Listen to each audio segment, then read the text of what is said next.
కార్యక్రమానికి ముఖ్య అతిథిగా విచ్చేసిన మన అందరి గుండెల్లో ఉన్న మన రేవంత్ రెడ్డి గారికి, సహచర మంత్రివర్యులకి, గౌరవ సహచర శాసనసభ్యులకి, శాసన మండల సభ్యులకి, పార్లమెంటు లోకసభ రాజ్యసభ సభ్యులకి, అదే రకంగా అన్ని రకాల కార్పొరేషన్ చైర్మన్లకి, ఈ కార్యక్రమంలో పాలుపంచుకుంటున్న గౌరవ సర్పంచులు, ఉప సర్పంచులు, వార్డు మెంబర్లకి, వేదిక మీద ఉన్న మిగతా హోదాల్లో ఉన్న ప్రజాప్రతినిధులు, ముఖ్య అధికారులు, హౌసింగ్ బోర్డు ఎండీ గారు గౌతమ్ గారు, గౌరవ జిల్లా కలెక్టర్లు, అదే రకంగా ఇంకా అధికారులు, ముఖ్యంగా నా తోబుట్టువులైన ఆడబిడ్డలు, అన్నదమ్ములు, మీడియా మిత్రులు, నా కుటుంబ సభ్యులందరికీ శిరస్సు వంచి మనస్ఫూర్తిగా మీ అందరికీ హృదయపూర్వక నమస్కారం.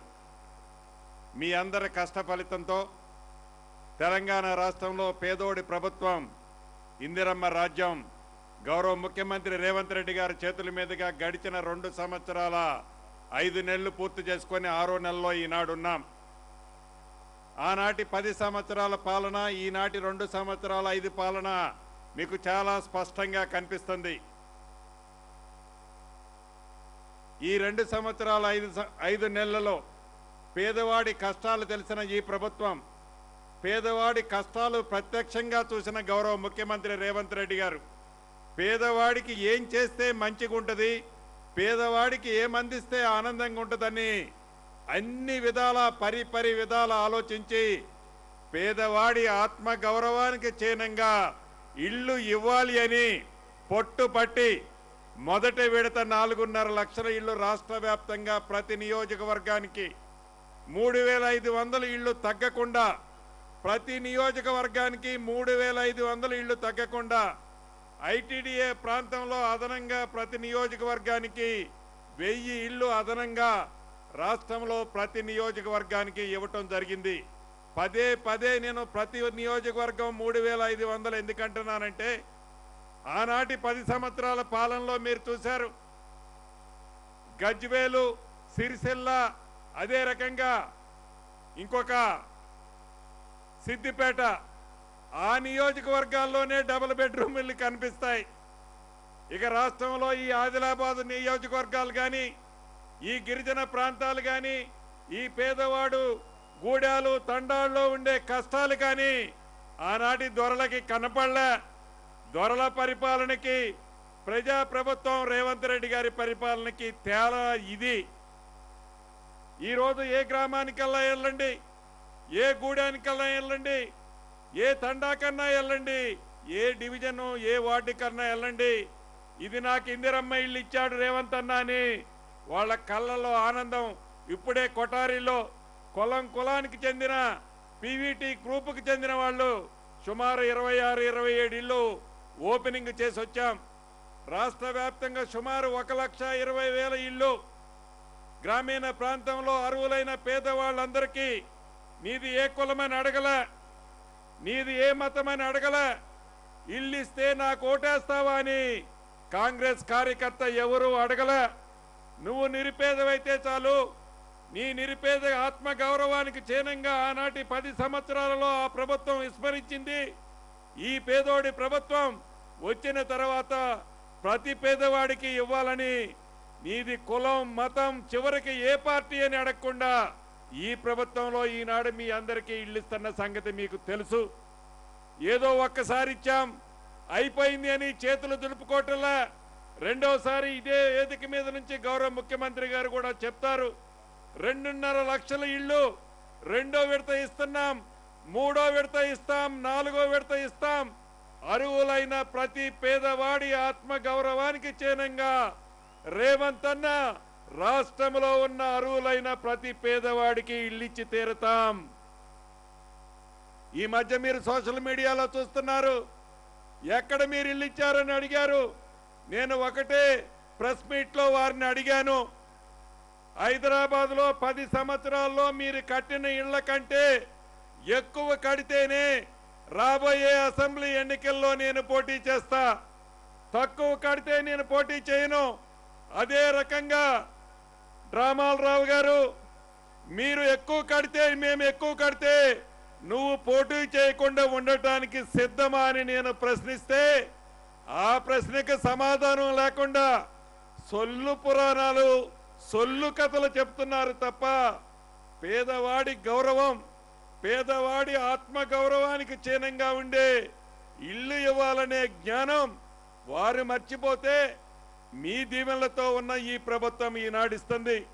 ఇప్పుడే కారులో వచ్చేటప్పుడు గౌరవ ముఖ్యమంత్రి గారు ఆదేశించారు, వచ్చే ఈ తడవ ఇచ్చే ఇళ్లలో గూడాలకి తండాలకి కావాలంటే అదనంగా ఇంకా ఒక 20-30 వేలు ఇళ్ళైనా అదనంగా ఇయ్యాల్సిన ఆ గూడాలు తండాల్లో వాళ్ళ ఆనందం వాళ్ళ ముఖంలో చూడాలన్నా అని ఆదేశించడం జరిగింది. నిజంగా నా అదృష్టం ఈ శాఖ మంత్రిగా గౌరవ ముఖ్యమంత్రి రేవంత్ రెడ్డి గారి కేబినెట్ లో నేను ఉండి హౌసింగ్ శాఖను చేయటం నా అదృష్టం. అది పూర్వజన్మ సుకృతం.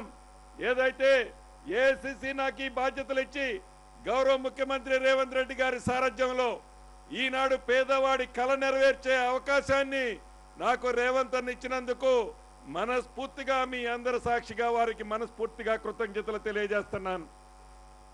ఎందుకంటే అనేక గ్రామాలు చూస్తున్నాను. నా నియోజకవర్గంలో తిరుమలాయపాలెం ఒక తండాకెళ్ళాను. ఈ మధ్యనే ఒక ఇంటికి శంకుస్థాపన చేసేటప్పుడు ఆ పిల్లోడు అన్న మొన్నటిదాకా నాకు గుడిసుండేది, మొన్నటిదాకా నాకు తాటాకులు గుడిసుండేది, నువ్వు ఇచ్చిన ఇందిరమ్మ ఇల్లు కట్టుకున్న తర్వాత గుడిసున్నప్పుడు నాకు పిల్లనీయటానికి కూడా ఎవడూ రాలేదు, నాకు పెళ్లి కాలేదు, ఇల్లు కట్టుకున్న తర్వాత రేపేనన్నా నా పెళ్ళని ఆ తమ్ముడు చెప్తే, ఆ ట్రైబల్ లంబాడి తమ్ముడు చెప్తే నా కళ్ళమ్మటి నీళ్లు చెమ్మగిల్లాయి. జీవితానికి ఏం కావాలి? అంతకంటే ఆనందం ఏముంటుంది? ధనిక తెలంగాణ రాష్ట్రం ఏర్పడిన తర్వాత ఆనాటి పెద్దలకి ధనిక తెలంగాణ రాష్ట్రంలో పేదోడి కళ నెరవేర్చాలని జ్ఞానం లేకపోతే కాళేశ్వరం కడితే 1,00,000 కోట్లు వస్తాయి, నాకు 1,00,000 కోట్ల కమిషన్ వస్తుందని కాళేశ్వరం కట్టడానికి మ్యాపులు వేసుకున్నారు తప్ప పేదవాడికి ఇల్లు కడితే నాకేం కమిషన్ వస్తుందని స్వార్థంతో పేదవాడి ఇల్లు కట్టాలనే ఆలోచన విస్మరిస్తే పేదోళ్ళ నుంచి గ్రామీణ ప్రాంతం నుంచి వచ్చిన ఈ ముఖ్యమంత్రి గారు మీ గుండెల్లో ఉన్న రేవంత్ రెడ్డి గారి ఆలోచనలతో సహచర కేబినెట్ మంత్రుల సహకారంతో ఇప్పుడు సుమారు 1,20,000 ఇళ్లు పైచిలకు గృహప్రవేశాలు చేసుకున్నాం. ఇంకా 2 నెలలలోపు మరొక 1,00,000 చేసుకుంటాం. ఇది నిరంతరము ప్రక్రియ. ఒకసారి ఇచ్చి ఆనాటి పెద్దల్లాగా బొమ్మలు చూపించే ప్రభుత్వం కాదు. వేదిక మీద ప్రతిపక్ష శాసనసభ్యులు కూడా ఉన్నారు. వారికి తెలుసు అనేక పర్యాయాలు ఈ ప్రభుత్వాన్ని ఇందిరమ్మ ఇళ్ల పట్ల వారు అభినందనలు తెలిపిన సందర్భాలు చాలా ఉన్నాయి. ఈ వేదిక ద్వారా వారిని కూడా ప్రత్యేకంగా ఈ ప్రభుత్వ పక్షాన అభినందిస్తున్నాను. ఎందుకంటే నిజాన్ని నిర్భయంగా వాళ్ళు ఒప్పుకొని చెప్పిన సందర్భాలు ఉన్నాయి. ఈ ప్రభుత్వం గౌరవ ముఖ్యమంత్రి రేవంత్ రెడ్డి గారి నాయకత్వంలో భవిష్యత్తులో ఇందిరమ్మ ఇళ్ల విషయంలో నీది ఏ కులమని అడగం, నీది ఏ మతమని అడగం, నీది ఏ పార్టీ అని అడగం, ఇల్లు ఇస్తున్నాం కదా ఓటు నువ్వు నాకే ఏమని కూడా అడగం. ఆ అవ్వకి, ఆ చెల్లికి, ఆ తాతకి, ఆ తమ్ముడికి ఇల్లు ఇచ్చింది రేవంత్ అన్న గుర్తు వాళ్ళ మనసులో వాళ్ళ యాదిలో ఉంటది. తప్పకుండా వాళ్ళ దీవెనలు ఈ ప్రభుత్వానికి భవిష్యత్తులో కూడా ఉంటాయనే ధైర్యం ఈ ప్రభుత్వానికి ఉంది. అదే పద్ధతిలో చేస్తామని కూడా ఈ వేదిక ద్వారా చెప్తూ ఈ రెండోసారి ఇచ్చే ఇల్లు ప్రతి నియోజకవర్గానికి 2,000 ఇస్తున్నాం. మీ అందరికీ తెలుసు ఆనాడు ఇందిరమ్మ ప్రభుత్వంలో ఫౌండేషన్ కట్టుకోను, మొండి గోడల వరకు కట్టు, స్లాబులు వేయకుండా చాలా గ్రామాల్లో 5-10 ఇళ్లు ఆగిపోయాయి. ఇల్లు కట్టుకుందామని మొదలుపెట్టి సొంత డబ్బులతో మొదలుపెట్టిన తర్వాత ఆ ఇంట్లో బిడ్డ పెళ్ళుండో కొడుకుకు చదువుండో సగంలో ఆగిపోయిన ఇళ్లుంటాయి.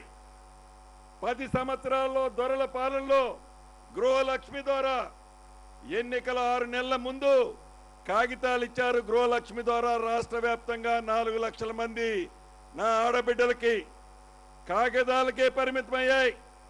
అలా ఇచ్చి ఆగిపోయి మధ్యలో ఆగిపోయిన ఇళ్లున్నాయి.